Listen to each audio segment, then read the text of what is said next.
I was ashamed of that story, Yeah. especially on the other side of the weight loss. And when I would meet, or the other side of not doing great in school. And so there for a long time, I would try to put on this persona of the version of me that Yeah. people meet now. Yeah. Right. And people go, oh, I didn't even know you were ever overweight, or I didn't know Yeah. because, and I think it's important to remind people where we came from Yeah. because people on social media will look at you and say, "Oh my gosh, she has everything together." They may be fans, they may admire you, but they're Yeah. not necessarily going to take the next step with you.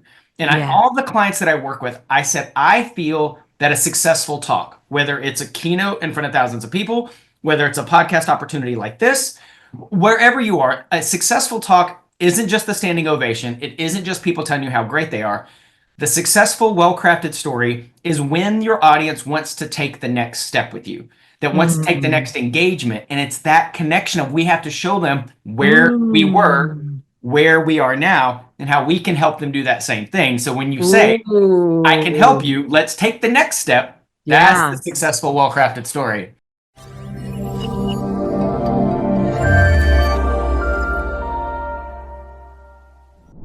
Welcome back to the Dana Grant Show, where we are focused on heart-centered stories. But today we've got the founder of Well-Crafted Stories in the house, Jimmy Hay Nelson, and he is like Coach Jimmy.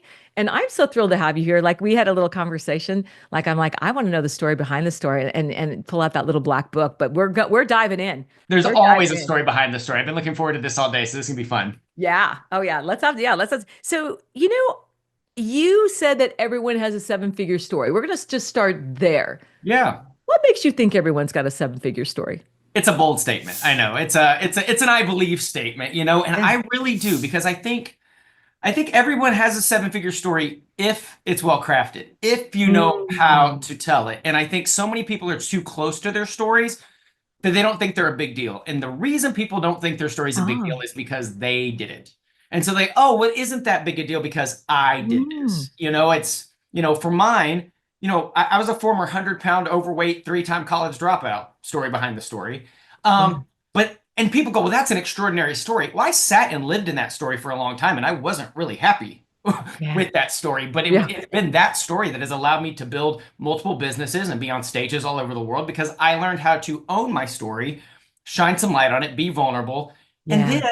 tell other people, hey, here's my story, but this is how it connects to a different audience. You don't have to have my story, but then we find common ground, even if we have different stories, because we probably experience some of the same emotions about around them. I love that you said that because I think a lot of times people don't tell their stories because of shame.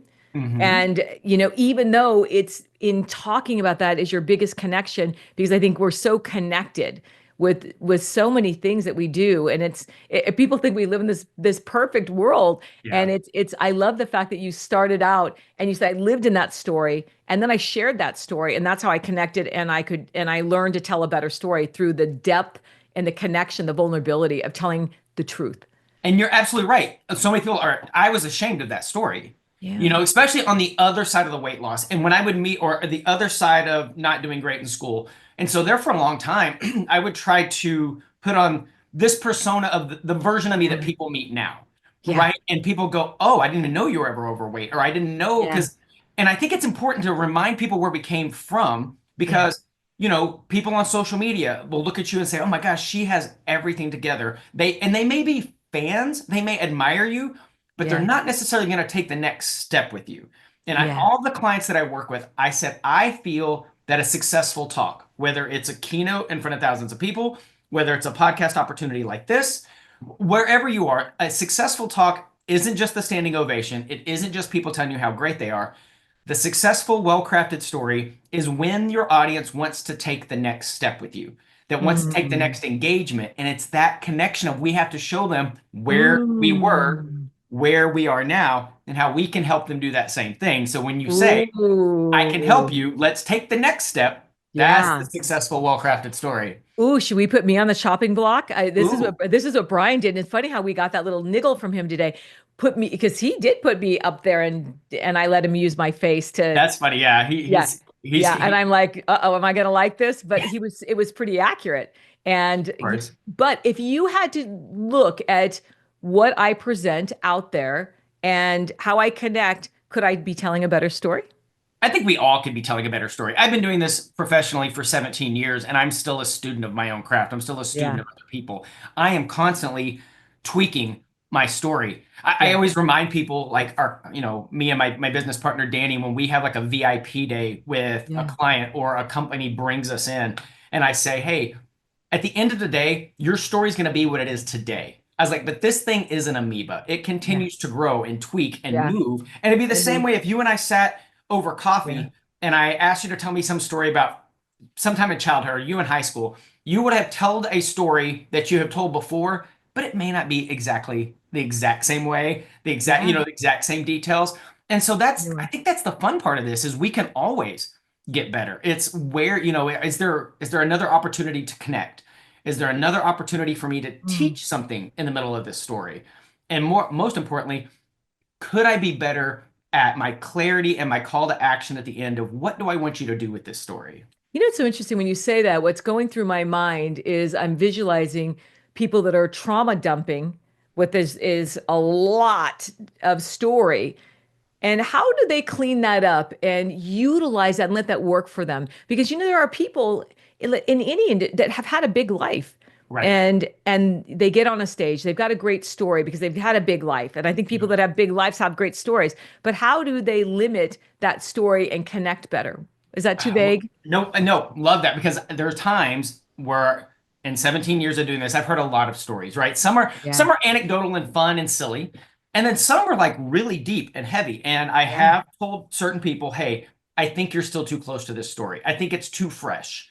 And the Yeah. reason I say that is you can take me through a very dark story. You can take me through something that's really uncomfortable as long as you make it, me, the audience, you make it okay for me, that I'm not worried Mm. about you. And that doesn't mean you don't ever cry Mm. or get choked up or show emotion because those things Yeah. still happen. But the minute I am concerned about you, I am no longer listening to that message. So sometimes I Mm. say there is a process that you probably need to go through before telling that story. Now, I think any story can be told. I think really uncomfortable stories do need to be told because there is, if they're raising money. I was at a fundraiser the other day with a gentleman that I've had the privilege of working with, and it was helping rescue kids out of trafficking. It doesn't get much more dark than that, right? But there were certain stories that night that needed to be told, Mm. but he had to make it okay for everybody. It's like that one of those things. And so I do think some people can be. It's too soon. Maybe they're talking about a death of a parent or the loss of a child or something like that, that at some point that story will serve an audience. But if they're not Yeah. ready to tell it yet, without me, the audience, being worried about them, I always say, let's find another one to work on first and we'll come back to this one. I love that. I love that so much. So where do you think what is the biggest mistake people make about storytelling? When they don't do it. Okay, the number Mm. one, when They I just work don't with do it. people in the next week, Okay. I get to go to Miami and I get to be in a room, excuse me, full of investors, financial, it's all the money people. And the Yeah. money people love their numbers, right? And I'm Yeah. like, guys, Yeah. your numbers are important. And there's people in there that are trying to raise hundreds of millions of dollars for funds or opportunities or movies or whatever that happens to be. And Mm. they do an okay job. I'll sit in the back and I'll watch a lot of graphs and charts and way too many slides in a PowerPoint. And I said, look, you have some success with this. I said, but if you would find an anecdote, a story, some way to emotionally connect with your audience first, I said, you were leaving millions of dollars on the table because there are two types of decision makers in every audience, even in the most analytical of industries. There's emotional decision makers and there's analytical decision makers. But Mm. here's what people don't realize though. The analytical decision makers are still emotional decision makers. They just justify their Mm. choice with their analytics, right? It's still an emotion. You're Yeah. still dealing with human beings. And this is what we have been doing since we were cave people, right? Is Yep. sharing stories. Yep. And and so I feel like certain people, so that's mistake number one. They simply go straight to teaching or straight to their if they're trying to raise money, their numbers, whatever. They think I'm adding more value if I just start. And people can really overteach. But if you don't emotionally connect with me first, and I really think your opening story, it needs to do three things really quick. You have about 1 to 5 minutes. that I need to know why you're just like me, right? Something, be vulnerable Mm. somewhere. So when I opening story, I talk about being a little fat kid in first grade in West Texas, the very first time I ever got pushed on stage to sing, right? And how awkward it was, and I was just terrified. But then when I opened my mouth to sing this silly little Christmas song, I got an emotional response from the audience, right? And I Mm. share this vulnerable, silly little moment. And so it doesn't have to be deep. This is a silly little anecdotal thing. But my audience goes, oh, there was a time I felt embarrassed, or there was a time I felt out of my skin. Or I share another story about pursuing my acting career in New York City, and it hadn't gone where I wanted it to. And I'm passing out chocolates, and I was 30 years old, and I felt I should have been further along. Well, again, very unique story, but Mhm. everybody in my audience at some point in their life has felt behind or felt like they were overlooked. And so it's that. So you have to let me know why you're like me, why you're struggling. You understand my pain. Mhm. Then you got to tell me, why are you just a few steps ahead of me? Why have you figured something out that I haven't yet? Mm. Why am I listening to you? Right. And that's you Mm. talked about the trauma dumping. I can't leave you in the pit. I can't come give Yeah. a sob story and leave you in the pit. I have to Yeah. say, yes, here's the pit. I was in this, and this is what I did about it to give you some hope. And then the last thing you have to do is let me Mhm. know why this matters to you. Why is it Mhm. more than just your business or just trying to get the next client or whatever? What's the heart piece of that? Like, why does this matter? And if you do those three things in that first 1 to 4 minutes, you're off and running. You just answered my next question, but the one after that would be, which is perfect. You just set it up. Is there a difference between a story that inspires and a story that sells? I've never been asked a question like that, but I think they're the same. I think the call to action is different. Mm. A story to inspire. Now, my call to action may be to just get you to think something differently.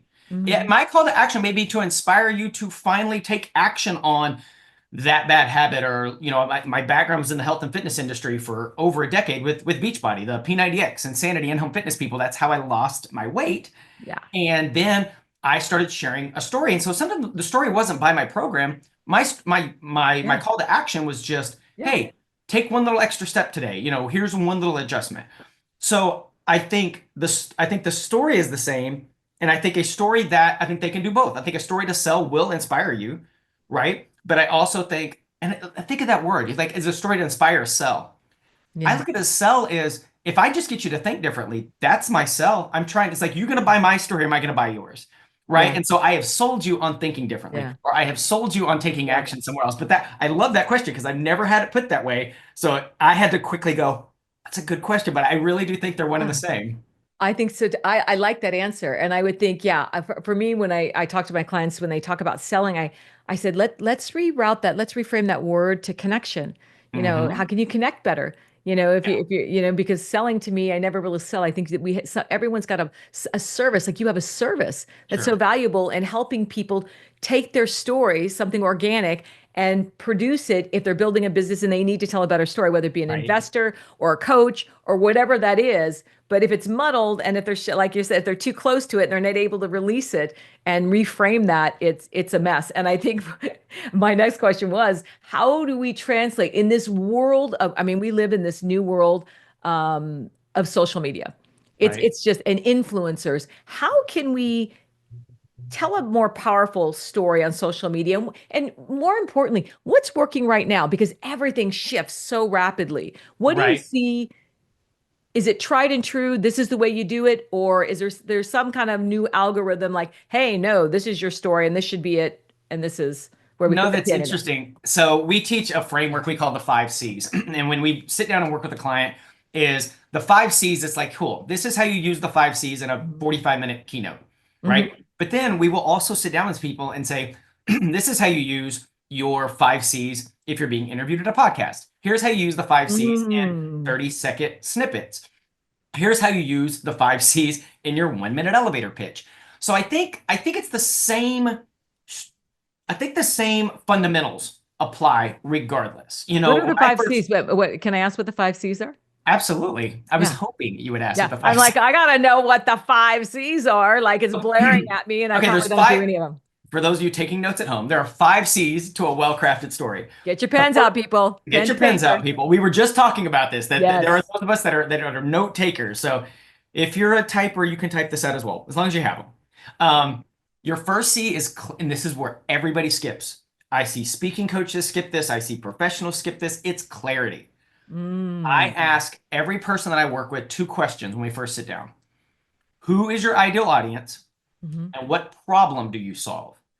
Mhm. Seems super simple, but it gets Mm. so many people hung up because they're like, I'm trying to talk to everybody. Well, as we know, you try to talk to everybody, you talk to nobody. And Yeah. then that second part is what problem do you solve? Perfect, silly example. Health and fitness industry. Cool. If I'm going to work with an online health and fitness coach, what problem do you solve? Oh, the problem I solve is healthy eating. Healthy eating isn't a problem. Healthy Yeah. eating is your solution. And then if you Yeah. want to get really good at it, can you describe the problem, not how you, the expert, would describe it? Can you describe the problem the way they would describe it? So again, I Mm. work with a lot of, life coaches and business coaches, and they're like, oh, I help people with an improved mindset. Do you know what? At like 2 a.m. in the morning when somebody's under anxiety with their not thinking, you know what I need? I Mindset. need an improved mindset. Like if you're using the word mindset, you're doing it wrong. I lovingly tell you you're doing it wrong because nobody's using those words. A Yeah. great exercise is how would your ideal client, how would they like describe it to their girlfriend over a glass of wine or, a coffee or to their spouse, late at night when they're just like, usually it's some words like overwhelm and frustration. And it's these like, because the same thing when I work with financial advisors, they're Mm. starting to work, even it's basically like dividends and assets and stuff. I'm like, people don't even really actually talk in those words either. And Mhm. so if I can get you to get off of, I think more stories and connection are lost because of jargon. And we Mhm. all think, Mm. we're using really simple jargon. It's because we live in our bubble. In Yeah. our bubble, the jargon we're using may be really basic. Yeah. I love using financial advisors as an example. And I say, I know they want to come across very smart. They want to come across as the expert. But I said, Yeah. there are people that won't do business with you, not because they don't think you're smart. And it's not because they don't think you know your stuff very well. Yeah. It's because somewhere in the back of their head, they're like, I should know some of these terms. And I feel stupid asking. So I'm not going to take the next step. And it's about their Yeah. Bingo. insecurity Bingo. than Yeah. the other way around. Oh So yeah. that's C Yeah. number one, clarity. Number two is what we were already talking about, connection. It's that Mm. personal story. You got about 1 to 3 minutes to tell some kind of personal story. I had the opportunity the last 3 years to be a judge in an event called the Great American Speak Off. Think Oh, I about it. saw that. That's so Yeah. cool. So think about like American Idol for speaking. And Yeah. we went all over the country, and people would come into a room very American Idol style and would have 1 minute to tell a story. And we want them to Mm. set up a story, teach us something, and have some kind of call to action. And you can do it in 1 minute. I've seen it done brilliantly, and I've seen a lot of them done very poorly. So that second one is connection. Mm-hmm. The third one is your content. What are you going to Mm. teach me? And Mm. I look at it this way. I every time I'm in front of an audience, whether I ever hear from you again, whether we work together or not, I want to give you something that you can go put into action immediately. I Mm. think gone are the days which drive me nuts. And I think we early days of webinars and stuff, I see this sometimes in keynote still. Somebody pops up, identifies a problem, and says, I have the answer. I have the answer. Buffer, buffer, buffer, buffer. And the answer's on the other side of this paywall. And I'm like, Yeah. you showed me no value. And Yeah. here's the coolest secret is people are no longer paying for information, right? Between Chat GPT and YouTube, I Yeah. can learn anything I want to know. What Yep. people are paying for is access and accountability. So you might as Mm. well teach people your best stuff because you're adding value to them, and Yeah. 99% of them are not going to go do it on their own anyway. They're still going to need you. I can sit Yeah. here, I'm going to give you all 5 C's, and people will be, okay, go write your talk. But there will Yeah. be a percentage of your audience like, I really would love Jimmy to help me map this out, right? Yeah. Because we get So back in our own way. We're just like back there. Like, I don't know. how many things do we know that we never implement, right? Yeah. Um, and that okay, so Love that. the fourth one's the call to action. So these are for that those analytical people in your audience, the people that want to know all the fine print. Like if you're selling a course, what's the course? How many modules? How long is it? Is there a money back guarantee? All those little I am not that person. Shocker. I'm an emotional decision maker. Background as a creative, as a performer. If you make me Yeah. feel something or it Yeah. seems fun, I'm probably Yeah. going to throw my credit card at you. Yeah. But my other business partner, Dave, his background is as a lawyer. Yeah. He needs to know all the All the things. things. Yeah. So that But that interesting you say that. Look at how you two attracted each other. And I coach about 50% of my clientele are lawyers, Yep. so I attract a lot of lawyers, even though here I'm this cloud watching, psychic born Yep. mystic who is a business coach that does everything a little bit funky, but all the pieces always come together brilliantly. But I don't know how they find me. And I'm like, oh, wait, I don't think like you at all. No, and that's why you're trying. I used to say it this way back in my days working with at Beachbody. I said there are wow people and there are how people. A Mm, wow person like you and I, we're the yes. visionaries, the dreamers, the Wow. big Yes. picture. We're going to go Yes. from A to D. And the how person's like, there is a Yeah. B and a C there. And how do Yeah. we get from here to here? And I feel like business partners attract people like that. Relationships Yeah. attract people like that. And it's what we love about the other person. And it drives us nuts at the same time. Um, Yeah. but so that's where that call to action, simplest things is like, if you want somebody to book a call, how do they do it? Right. It's like, you go to this link, you push this button, like you walk them all through that. Yeah. We teach a technique that really has helped our clients get more conversions and really close more businesses. When you get to this part, we use a technique called is, does, means. And so you'll be like, hey, Mm. book your call. What it is a 45-minute call. What it does is it allows us to sit down and figure out where you are along your journey. What that means for you is we can have a personalized plan going forward to XYZ. Mhm. And once I started implementing that, because what I was doing was losing all the people that I was just like, Mm. oh, it's fun. Oh, it's exciting. Oh, I painted a vision. And just like I told you, my financial and advisors and people were leaving money Mm. on the table. Yeah. I was leaving money on the table because I used to get frustrated with analytics, the analytical people, because they would ask these questions and I looked at it as objections. And they weren't objections. Mm. They just needed other boxes checked.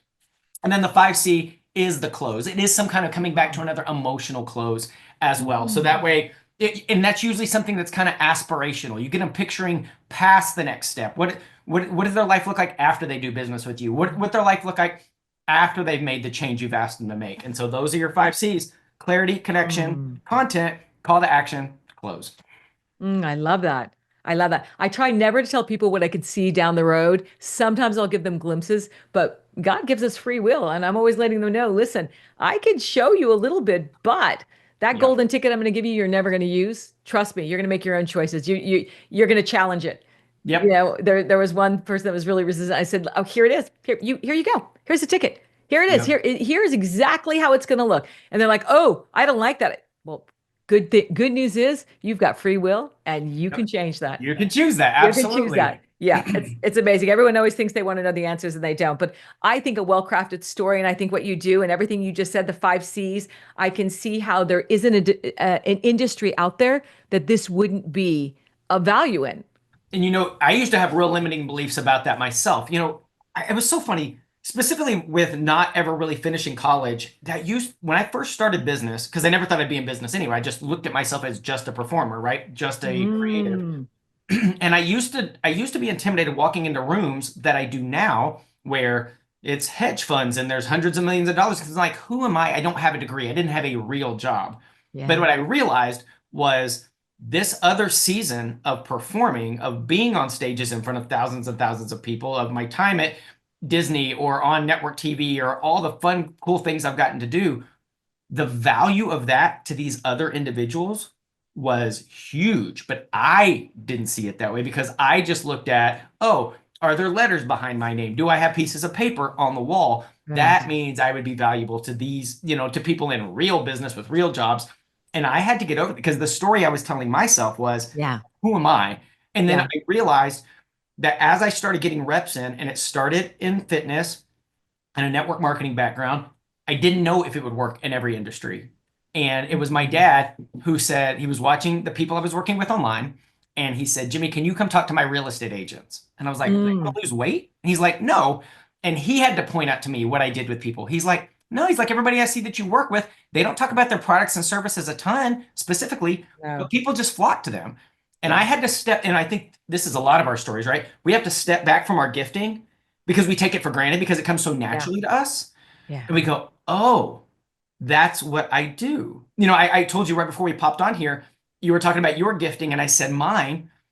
As a coach, I always say I volley better than I serve. And what I mean by that is the Mm, minute somebody gets on stage or somebody starts talking, I go, oh, that needs to go there. And I look at myself, I'm not trying to make people me. I want them to be them. But I call myself the story chiropractor. I just want to Oh, love it. just You're one little shifting it. adjustment. Saw my chiropractor yesterday. I wasn't in there very long. She made a little adjustment that made all the difference in the world and put me back out in the world. And it was that Mm, idea of just, hey, you start talking, tell me your story, and I start talking. And so I'm not there's certain speaking coaches that'll say, all right, I'm going to start building your talk from scratch. I'm like, well, then you're going to be me. I was like, you start talking because I want to make you mm, just a more heightened, sharpened, better version of you. It's always mm. funny. People like, Jimmy, I want to be a great speaker like Tony Robbins or like Gary Vaynerchuk or like these people that are really boisterous. And I said, well, that's a type of speaker, but Yeah, I think we've all seen that speaker that's trying to be something they're not.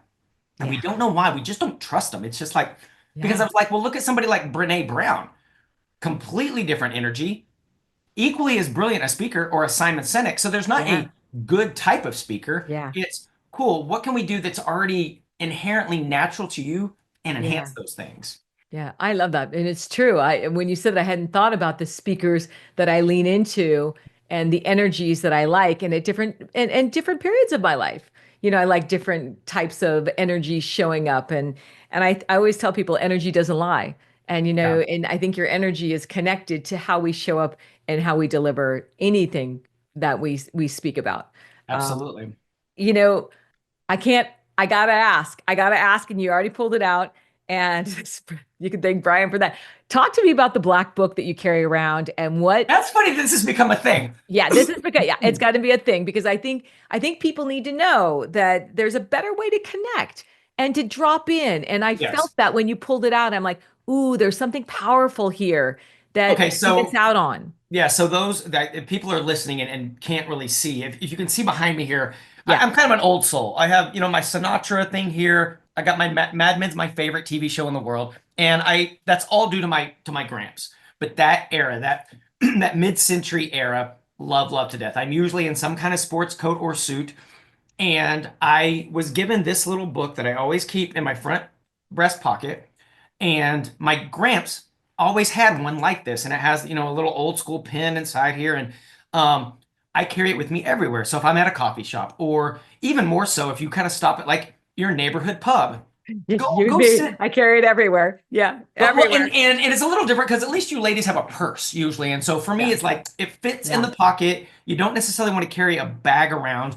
Yeah. And when I sit somewhere, I'll put my phone away and I just let myself think ideas, to dos, brain dump. At the end of the day, I'm like, oh, what else do I still have to do? And I live here in Dallas, Texas, and I'm right here next to SMU. And there's a great little bar in there where like kind of all the professionals go. And it's such a hodgepodge of like young, young 20 somethings that are just kind of getting their start to like these 80-year-old men that have lived here in Highland Park forever and ever and ever. And they're a ton of wisdom and knowledge. And I sit in there and I people watch and I kind of interact and, have myself a little cocktail and I start having ideas or I have these conversations.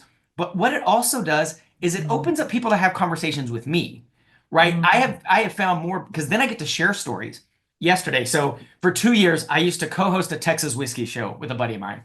A buddy of mine had written multiple books, two about Texas cocktails, one about Texas whiskey. And right about COVID time, he said, Jimmy, I had this book coming out. He goes, I don't know. What should I do? I don't think I make a lot of money on the book. I said, we should start a show. I said, you be the mm, expert. I said, I mean, I know, I was like, I know of whiskey, but I don't know all the intricacies. I said, let me be the newbie. I said, mm. you be the expert. That sounds brilliant. So we had a blast with the show. And funny story, yesterday at this same little local spot near me, stopped in, books out, ordered a cocktail, and I had told that story about the show and showed people clips and stuff of that to enough people in the bar that they're regulars. Um, the guy that basically started Texas with the very first Texas whiskey distillery ever, the bartender tapped me. She's like, "Hey, Jimmy, that gentleman right there just paid for your drink." And I was like, "Oh, who is that?" And he was like, "Gentleman's name is Dan Garrison that started Garrison Brothers, which is they've been doing whiskey in Texas longer than anybody." And I was like, I met him Mm. because I'd shared silly little stories about my show and this thing with enough people here that usually I was taking notes in this, and that's what led to one of those stories, and it's just another, I love, it is just another opportunity because I think, More connection, more yeah, connection. and I had a mentor one time tell me smart people think on paper. And so I took her Mm. up on that. And then it has just opened up to more conversations, which led to business or what do you do? And then if you can also learn, this is where storytelling really comes into play. If you can learn to answer that question with a quick little story of what do you do for a living? Because if I ask you what you do and you're like, I'm a real estate agent or I'm a whatever, even if I Well, just say I'm a people get speaker, really hung up on what do you do? And I heard that was the number one, I think maybe Brené Brown, I just heard this on a big platform that the number one question that people loathe the most is what do you do? right? People get really hung up on that. Yeah. So I'll give you an example of why. So let's go back to the clarity questions. If you can answer that question by the problem you solve, instead of like, I guess I could say in a nutshell, I'm like, I'm a speaking coach, or I'm a keynote speaker, or I MC events, or something, but it's just kind of eh.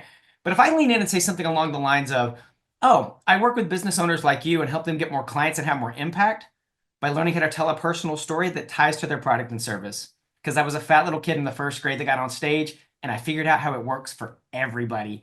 And they're like, well, lean in. And so then I can go on from there. Or some variation of that. I probably have 1,000 versions of that, but that's so much more Mm. interesting than I'm a speaking coach or whatever that is. If you can implement some kind of story in Yeah. that, I think it sparks curiosity. So if you could tell a story, or what would the younger Jimmy need to hear from you? Or what did he need then to hear from you? And what could you tell him now? Man, when I have the opportunity to tell my full keynote, there's a moment in my story where I talk about dropping out of college for the third time. I was 100 pounds overweight, and I had to move back in with my parents in my early 20s. And I'd stopped performing, I'd stopped pursuing anything that I thought I was designed for, and I was bartending and waiting tables here in Dallas. And I remember I used to sleep in as long as I could. I was always running late, and I was trying to get to a lunch shift and I'm living upstairs Mm. in my parents' house, and I get in the shower real quick. I jump out, wrap the towel around me, and normally I would scurry past the mirror. And for whatever reason that day, I stopped. And I Mm. didn't respect the person looking back at me. And I remember thinking, who's gonna love this? I was Mm. like, you are a grown man, Jimmy. I was 22 at the time. And so I think about that 22-year-old often. I think about, even little fat first grade Jimmy there. And I don't think he would believe where we ended up.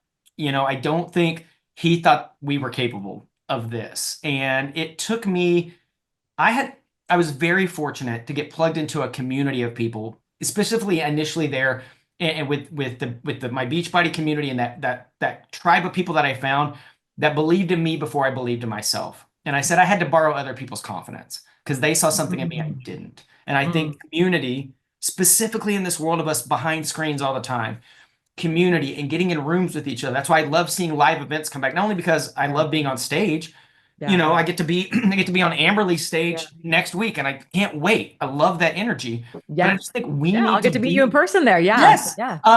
I just feel like we need that, and so think about that and give some grace to that former version of you, because they probably wouldn't have believed where you ended up, where we all ended up, right? We all had those Right. challenges. So, but I think it's great to remind ourselves of, hey, where was I? Sometimes it's where was I just a couple months ago, or where was I, Yeah. give yourself some grace, give yourself some credit because we always are chasing the next thing. And I think goals and chasing are great, but you got to acknowledge the little steps and little wins along the way too, or you get burned out or you're just never satisfied. Right. And then, yeah, I love that because it allows you to drop in with the gratitude and connect with versions of yourself, be grateful, and revisit the stories of how far you've come. Like you said, Yeah. hey, look at where we are now. Yeah. I always go back into the different versions of me that probably carried the most or had the most difficult struggles. I'm always so grateful for them for, for getting me here, because I know that they probably carried the most. Oh, And absolutely. so, hey, what feels like love in your life right now? What feels like love in my life right now? Man, when I get to just pour, I love pouring into other people. I think when I am just the most lit up, and I think it's why I'm such a student of personal development because I always feel like I can't pour out of an empty vessel. Mhm. Right? So I literally look for things that fill me up. I'm inspired by what am I reading? Who am I around? What kind of energy I'm having? Because I know I have been called to pour into other people. And so I have to continue to invest in me because we can't, if I Mhm. was if this glass of water wasn't full, I would have nothing to pour into that. And I think Mhm. whether it is on a stage, that is my playground. Give me a mic in my hand and put me on a stage, and that is my playground. And it's so funny because they always say everybody's biggest fear outside of death is public speaking, Yeah. and it's really Yeah. funny. Another little side note, when people are like, "Oh, Jimmy, you were just made for this," and I probably was, but there was a time in my life when I first started trying to pursue acting, Mm. right out of high school. 100 pounds overweight. I knew I wanted to do this, but I had no confidence in myself. And I remember one of the very first auditions I ever went to, Mm. I was supposed to have memorized a monologue and come do this audition. And instead of memorizing it, I had it all laid out. Like, let's see if I can grab this piece of paper here. I had it on paper because I couldn't remember it. And I was so nervous. I had this like involuntary shake. Like Yeah. one of those things like, stop, stop. And it humiliating. And so Yeah. I say, look, if I can come from that guy and be on stages in front of 25,000 people at certain times in my life, anybody can get better at this storytelling thing. It really truly is a skill set. But those are the times whether I'm either helping somebody else get over that fear and pouring into them, or I get a chance to just use my gift on a stage, just like this now. I will leave our interview on cloud nine because I got a Yeah. stage today and I'm like, Yeah. oh, thank you. It's like another blessing, another stage, and I never take that for granted. Wow, I love that. What would you tell the listeners that are listening to this right now? And what would you tell them that do have stage fright and they're terrified to get on stage or even terrified to get on Zoom? Or I have people that don't want to work because they don't want to get on Zoom or get on a podcast because they don't want to be seen like that. They can't, that connection makes them so nervous. Where I've watched Ted's Bob before. I Yeah, can see it's their central nervous system is really. What would you tell them to that would get them back in their body and give them some clarity, or something to get them through to get on? Yeah, I would say take baby steps. It's the same way I looked at my weight loss. My weight loss came in tiny little increments over time. And so find one little way to get out of your comfort zone and just stay there. Do that one time. Maybe it's just taking more selfies of yourself. Maybe it's just practicing on your phone. Yeah, Maybe it's just posting something to your Instagram stories that you know is going to go away. And here's where I've seen this in all walks of life, people try to overhaul everything at once. And I'm yeah, like, just change 1 degree and then stay there. Keep changing 1 degree until that is your new normal. yeah, Then you add the next degree until that becomes, instead of being out of your comfort zone, your new normal.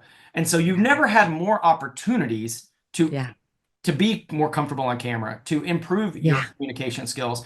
And I really do think it is the number one skill set that everybody needs, whether that's storytelling and communication skills work in your personal life.